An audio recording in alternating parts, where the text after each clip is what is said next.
Our first segment is going to be our review of Venom, Let There Be Carnage. Now, before we begin, we will be diving into spoilers, and we will not let any room for there to be non-spoiler discussion. But before we start, I think we should address what our thoughts have been on the first Venom movie. Okay, so my thoughts on the first Venom movie was that it was entertaining, but it was clunky. It seemed like they hadn't gotten their footing, and the fight scene was awful. Honestly, I see. I've got conflicting feelings about this movie. With the original Venom, like it was straight up awful. Yeah, But for some reason, you enjoy watching it. Like I don't know. There's some form of charm to the movie that yeah. you can't explain. Huh. I mean, yeah, I think that's definitely because of Tom Hardy's performance as both Eddie Brock and as Venom. I think because of both their performance, I think because of his performance as both characters, that really sold the character. Because at the very least, I think what people enjoy from watching the movie is the chemistry, and that pretty much translated pretty well to the second movie. Yeah, it definitely translated well.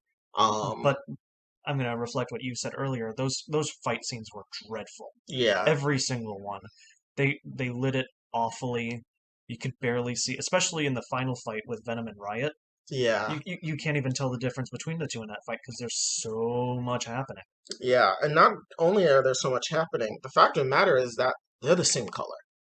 Riot and Venom are the same color, and in a CGI fight that is already chaotic, having two things that are rapidly moving with jump cuts that are the same color, yeah, no, that it just doesn't work. It just does not work, and it makes it just difficult to track the fight. So that was definitely a downside on Venom 1, which thankfully we can say in Venom 2, they definitely made the fight scenes a lot better. Yeah. But moving on to Let There Be Carnage, it was definitely an improvement from the first movie. I mean, if you look at the Rotten Tomato score, it quite literally doubled. Yeah. I mean, it is a good movie. For one, it's more compact and succinct.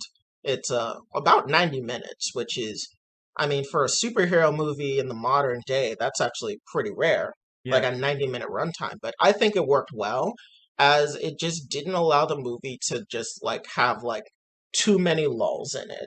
It was like we have a story to tell, we're gonna go from point A to point B to point C, and after that, we're done. I mean, yeah. I think that's fair. If you don't have much to say in a story, don't force yourself to say too much. Just say what you gotta say and then end it.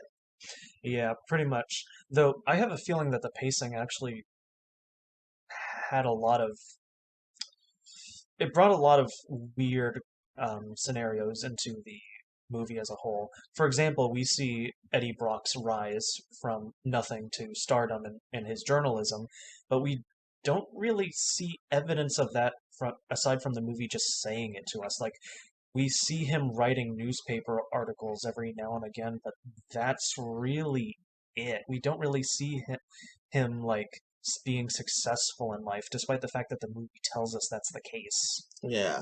Well, actually, I kind of took it as that his time now in the Daily Bugle is actually a lower point than where he was during Was it this. the Daily Bugle? Yeah, he's working for the Daily Bugle now because in the previous movie he had his own show, the Eddie Brock show. Right. And this time he's now working for the Daily Bugle, and his really only claim to fame is that Cletus Cassidy wants to talk to him. Which I don't even know. Well, I guess yeah, they present newspapers to prisoners all the time. That's fine. I mean, Yeah, it's easily explainable in movie logic. But I don't know, to see him like from having his own like branded TV show to him just writing newspaper articles, that's something that I think was a result of the fast pacing. yeah. I think it was also because they kind of didn't want. They wanted to show that Eddie is kind of he's still at a low point post Venom 1, but at the same time also just kind of like yeah, he's at a low point. Yeah, he's kind of a loser, but let's not think about that right now. Which I feel like they did that because they wanted to put the relationship between Eddie and Venom at front stage. which they pretty much did.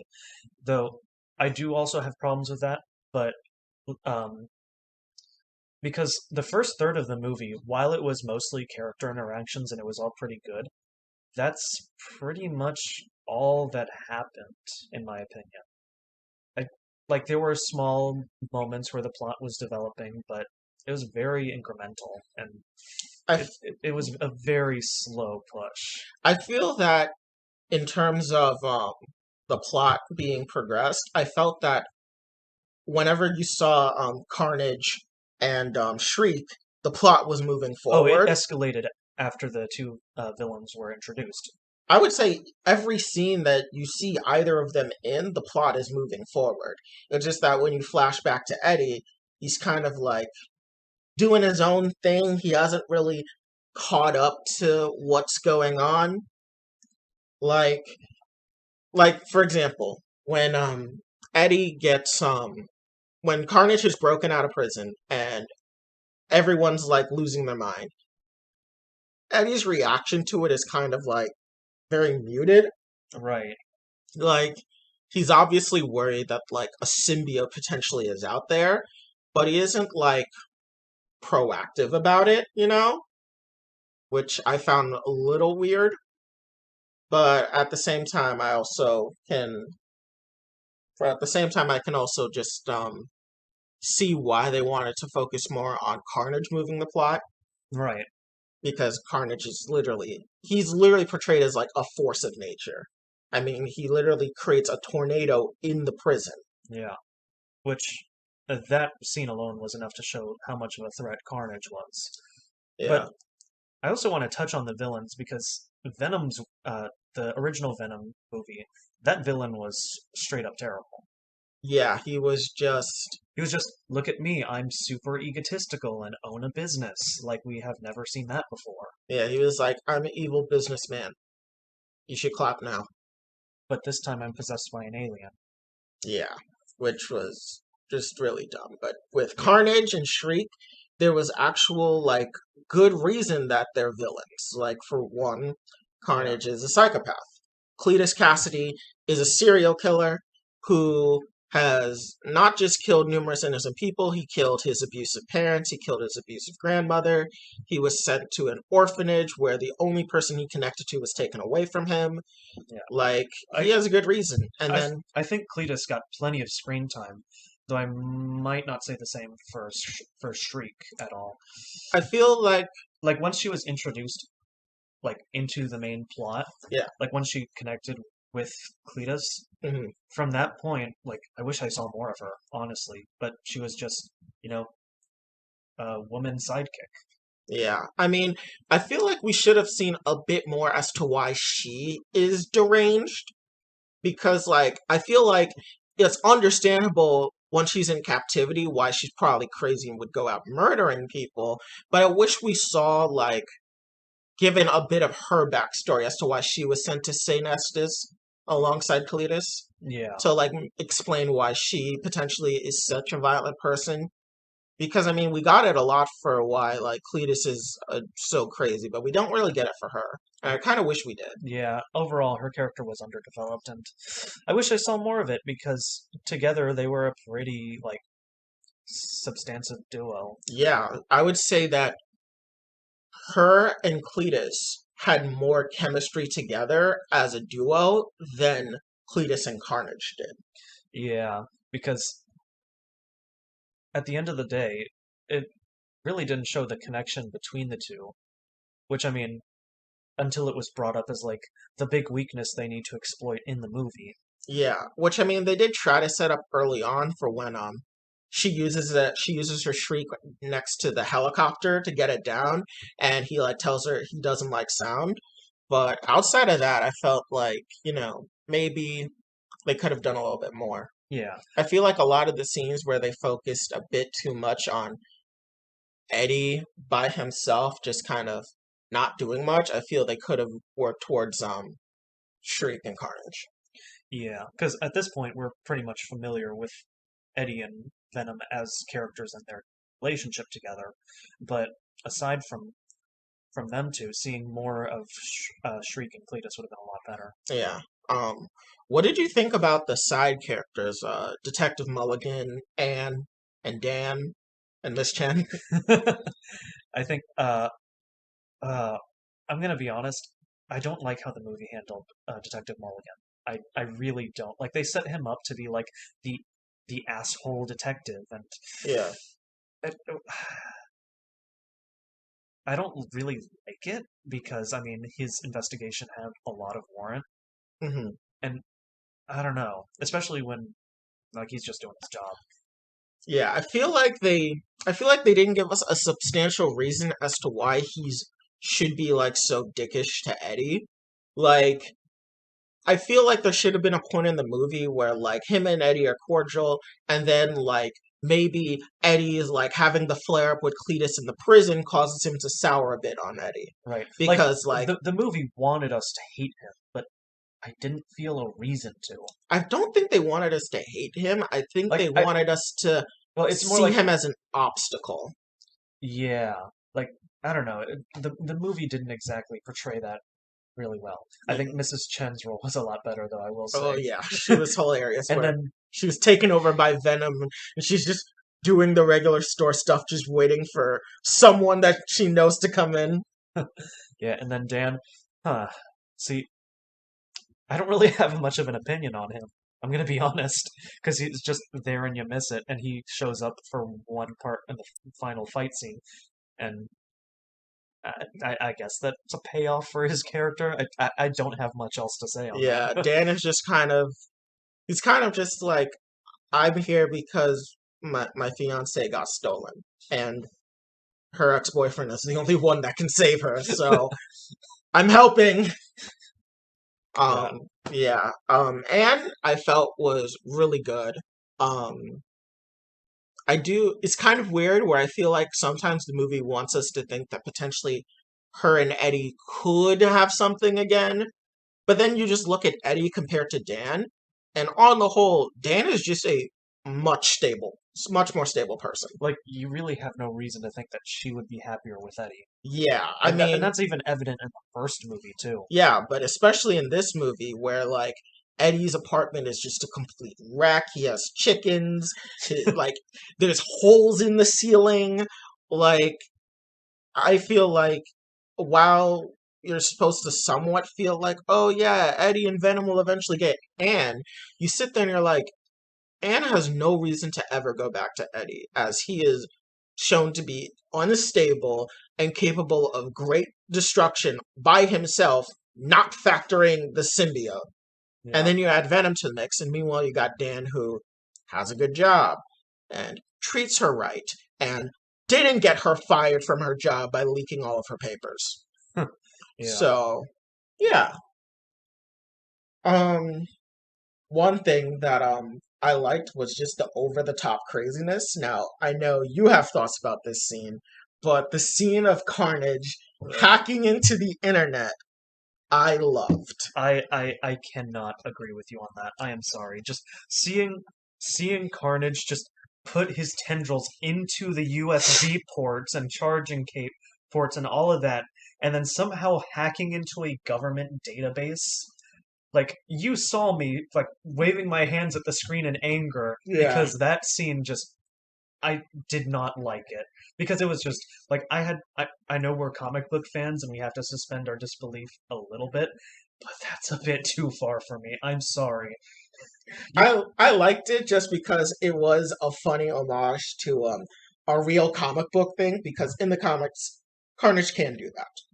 He actually does it so he can kill a bunch of gamers by like going through the computer and somehow coming out and like killing them through their mics. okay? It, Okay, I can more believe that if he can extend his tendrils maybe a few miles through wires or something, and then no, killing he was doing it through a laptop. like yeah, doing it. Okay, It was just it's just as ridiculous. And while he was doing that, he was still hacking stuff. I Carnage being a master hacker is just a thing in the comics, and they ran with it. They're like, how are we gonna get Cletus to find where Barrison is? Well, I mean, Carnage in the comics can hack things, and they didn't have to explain that. I guess we'll just do it. Well, even if it happened in the comics, I still don't like Yeah. it. I still can't I defend that thought it scene. was hilarious just seeing it and seeing your reaction to it in the theaters. I was like, how much do you want to bet that this is not because this is not an original idea of theirs, and this is directly from some comic book issue? Even if it happened in the comics, I wouldn't like it. Oh my god! I'm just gonna leave it at that because that scene, I really hated it. Oh my god! I thought it was hilarious. But the other scene that I really liked was the overall final battle in the church. Yeah, I I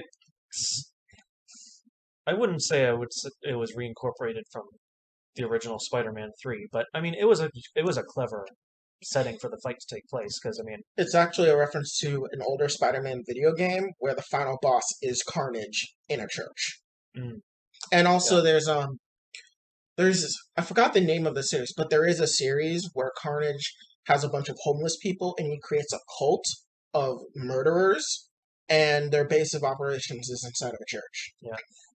And the reason I say it's a clever setting is Mhm. because of course you use the church bell Yeah. as like a weakness for you to exploit. But at the same time, what the uniqueness in this movie is that not only does it affect Carnage, but it also affects Venom. Yeah.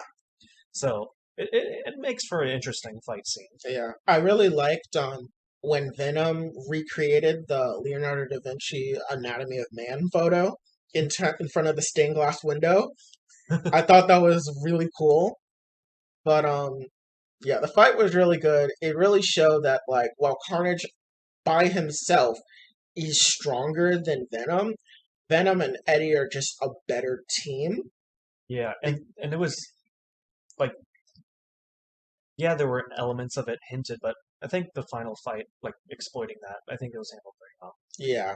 Um so I also I really wish we saw at what point in the movie Carnage got some of his symbiote self inside of Detective Mulligan. Yeah, Because like I knew from the very beginning, the moment that they captured him, that they're setting up Toxin, who in the comics is considered the most powerful symbiote, more powerful than Venom and Carnage, and he's a superhero. Like Detective Mulligan teaches him to actually fight for good and not be evil or a monster. And he's like, I think Toxin is like the 1000th symbiote that was born, and thus it's like extremely special that it's like resistant to fire, huh? and so like Toxin's supposed to be like uber strong, and so I know they're probably setting that up, but I really wish we saw like how he got inside of him. Yeah, because pretty much all in the fight alone, he was pretty much just captured, and then Shriek took care of him for a bit. Yeah, Shriek tried to hang him, and he I don't even know how he was stopped from being hung. I think just the fight just created enough chaos for him to just get dropped on a floorboard. Yeah, but overall, this movie definitely was an improvement from the original. Yeah. What Yeah, would you give it out of 10? uh, 6. Yeah, I'd give it about a 6 out of 10. Yeah, Better than the original. Very entertaining, but still has a lot to yeah, because work it on. left out a lot to and I think that's mostly a detriment because of its pacing. Yeah. Like I at first I appreciated the pacing, but the more you analyze it, The it's more you think maybe they could have done more with it. yeah, but then that goes into how comic book movies are in the modern era where they're super long Yeah. when they don't need to be. So Yeah. it's kind of a balance you have to weigh, and it's pretty difficult Yeah. nowadays. Okay, but before we finish, we have to talk about the post-credits scene. Which, before we begin, if any of you have not seen the post-credit scene, please be aware that there are massive spoilers ahead. And you may think you won't care, but once you hear it, you, it's pretty big. So let's talk about that. Yeah, so here's your spoiler warning. Three, two, one. Okay. So Venom gets sent to the MCU. Him and Eddie get Doctor Strange straight over into the Marvel Cinematic Universe right around the time Far From Home is beginning. Right. Or I think it would be right after Far From Home is ending. Or No Way Home is Yeah, beginning. it's from No Way Home's. Oh crap! I have the God 2 minute words. Ending of Far From Home, beginning of No Way Home. Right. Yes. Yeah, because right when he gets like the world shifting around him and he gets teleported, or not teleported, but moved from one universe to another, Yeah. it in front of him appears the screen with the Daily Bugle report we Yeah. saw at the ending of Far From Home. Which actually, the more that I think about it, Venom getting sent over is actually probably towards the middle of the movie. As according to the trailers we see, Peter gets exposed. Then there's the lawyer. Then there's the scene of him in court and all of that stuff. And then later on, we see that he is visiting Doctor Strange. Yeah, So Venom is probably showing up like the latter half of the first third of the movie is when he probably gets dropped into the MCU. probably. Which leads me to think, will we see him in No Way Home? I think he's going to be a post credit scene. I think so, because we already saw like discussion of who's going to be the main villains Yeah, of that movie. yeah, we know it's going to be Green Goblin, Doc Ock, Electro, Sandman, Lizard, and most likely Rhino.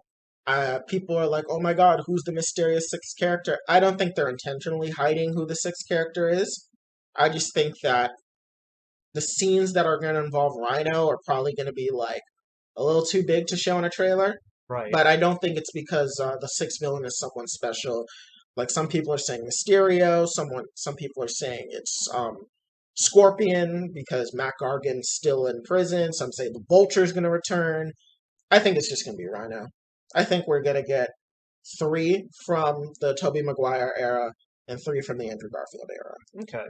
Yeah, because I don't know. It seems a bit like Venom isn't portrayed in this series as a villainous entity at all, Yeah, and so I don't think he would join the Sinister Six because or even be an antagonist in the future. Honestly, I think he would be more like in a Venom 3, Spider-Man 4, whichever one they do, he'd probably be someone that Peter fights, but then once they come to an understanding, they're chill. honestly, I think they might have like um in the Netflix Marvel TV shows. I think they might share like a Daredevil Punisher type of Relationship? relationship, yeah, Yeah. where they're hostile towards each other, but at the end of the day, they work together. I Yeah. feel like that's what it's leading up to Yeah. because you really can't change Venom into a villain. Yeah. I mean, there is a comic series called The Lethal Protector, which is what Venom named himself in Let There Be Carnage. But in the Lethal Protector series, it's actually Venom and Spider-Man teaming up and fighting crime together. So I imagine that they're probably setting up that as part of like what Venom 3 is. Like I can see Venom like it's like Venom, Lethal Protectors as like the title or something. Right, right. So I don't think he'll ever be an antagonist when he comes into his own full in the MCU, Yeah. which also leads us to a discussion of the other Sony feature in production, Morbius, which at this point, due to how the Sonyverse is pretty much has transitioned into the MCU, we can say that even though Morbius is exclusively done by Sony, I think they're now collaborating with Marvel Studios, and we'll probably see it in the MCU. Yeah. So previously I wasn't sure. But then the movie got delayed due to COVID. And then I imagine it probably got reworked to fit with all this multiverse stuff. Yeah, And since we already know that Michael Keaton's returning as the Vulture in Morbius, I'm fairly confident that it's just going to straight up be set in the MCU. yeah, I feel like they're just gonna. I feel like prior it was in its nebulous area of is it not? But I think now they're just gonna because firmly say it's the MCU. the trailer came out like almost over a year ago at this point, Yeah, and Michael Keaton's appearance in the trailer was super confusing to a lot of people because really Venom's place. as a franchise wasn't really known, mostly Yeah. because it's a solo property. And then now with the post-credit scene that we got in Let There Be Carnage, I think we can speculate a little more that Morbius will in fact take place in the MCU. Oh yeah, I definitely think so. Um, other Which leads me to think, its aesthetic, will its aesthetic be kind of jarring if it's set in the MCU? Because both Venom and Morbius are like their designs and just how the movies are lit is very, very different from how MCU movies are. Which, I mean, I appreciate the variety, but will it be jarring to some audiences? it honestly, I don't think so. Just because I mean, with Morbius, it's vampires. It's a vampire movie.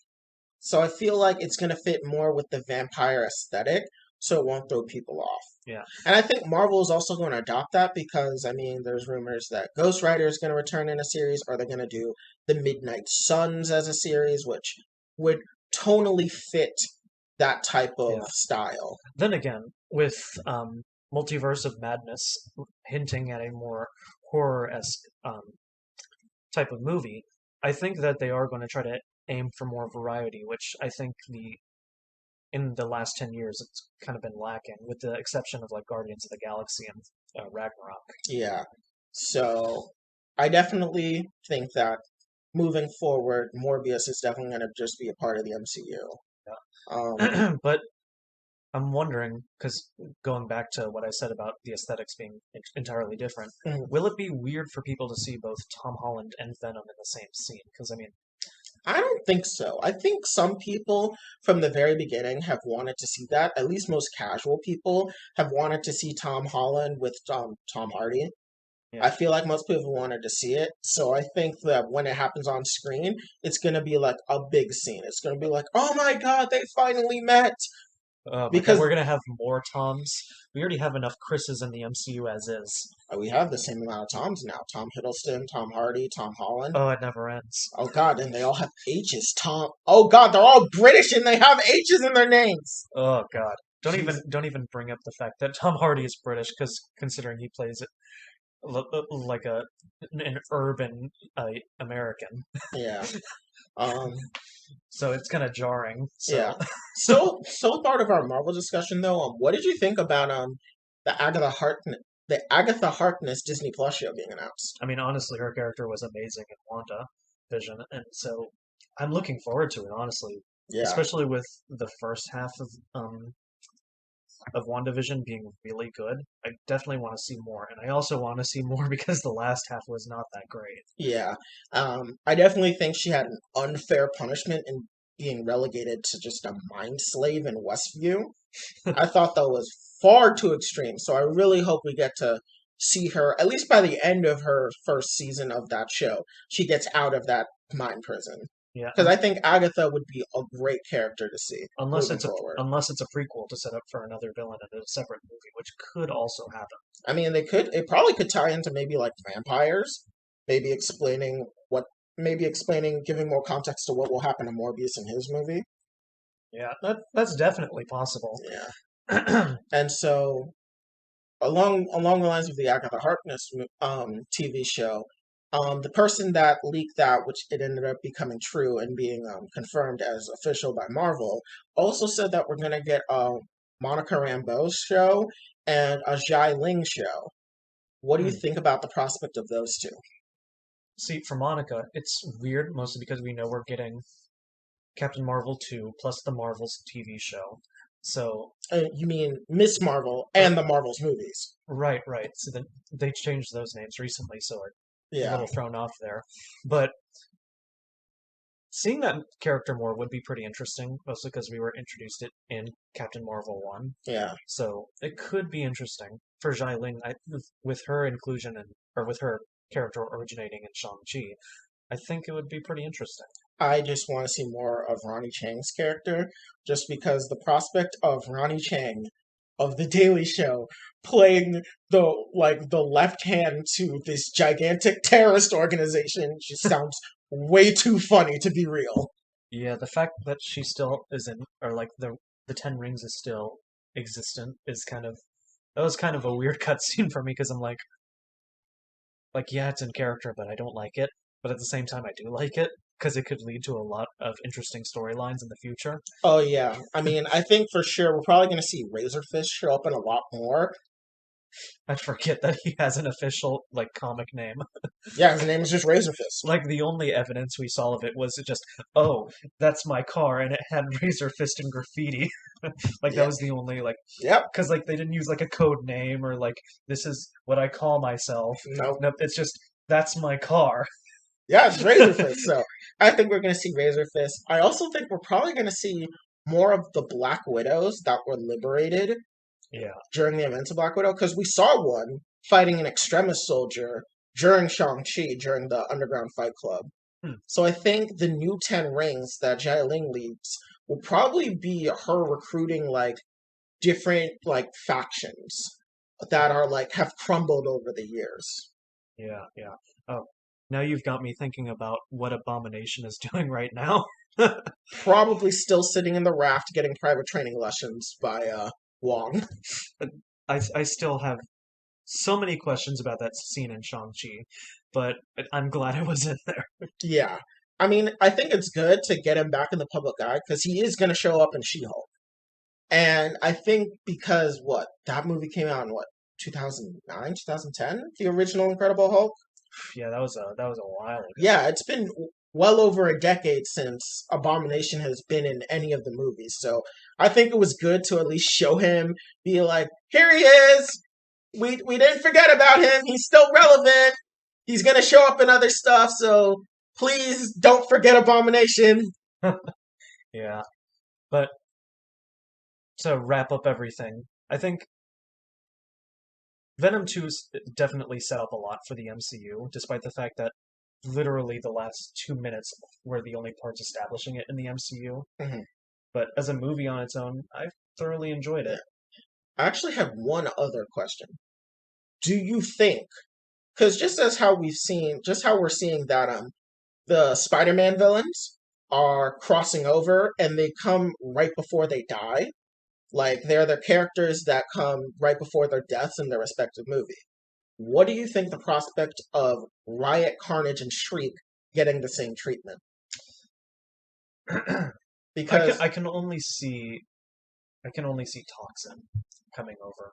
I think potentially, Just because like they had a scene where there's like, oh, he has a symbiote, but well, I see think that's if yeah, that would be really tough to juggle because at this point we're probably dealing with two symbiotes as is. To have four symbiotes come over, I think that's a lot to handle. I mean potentially, but I also think they may do it because Andy Serkis, when asked about it, he said, "Who said Venom was the only one that came over?" Which to me I think implies at least some characters are coming over. My personal dream is that Riot, Shriek, Carnage, and Dan, Mrs. Chen, uh, Detective Mulligan, Eddie, and Venom. I think all of them should just come over as they're pretty much the only people that matter. Right. So leave that desolate wasteland of a universe, come to the MCU, and I honestly think that if we do have them all cross over, it could work because we know in Thor Love and Thunder, Thor's fighting Gore the God Butcher. And in the comics, Gore uses All Black the Necro Sword, which is related to the symbiote, specifically the symbiote god Null. Hmm. So potentially they may go in a direction where they want to do something with Null, and that would explain bringing over all the symbiotes. Okay. Yeah, now you've got me thinking of a what if episode where symbiotes take over, and I would absolutely love that. So Yeah. now you've got me on that Yeah, I honestly think potentially that would be really cool to see because there's a whole aspect of the multiverse that involves Spider-Man. Like it's the web of something run by the character of Madam Web, which is like each like it's like a gigantic spider web that is the multiverse, and each thread of the spider web leads to like a different universe in the multiverse. And since Sony's crossing over, we're getting all these Sony characters coming over, and we're dealing with the multiverse. I could honestly see that they may take the Spider-Man aspects of the multiverse and fuse it with the symbiotes, because Venom did say millions of light years worth of knowledge across universes. I'm thinking potentially that they're mixing the Madame Web types of characteristics that you see in the multiverse from the comics and mixing it with Null, and that will play a part in the multiverse saga. Right. Yeah, Well, that was this that was a really long segment, but we had a lot to talk about. yeah, And definitely.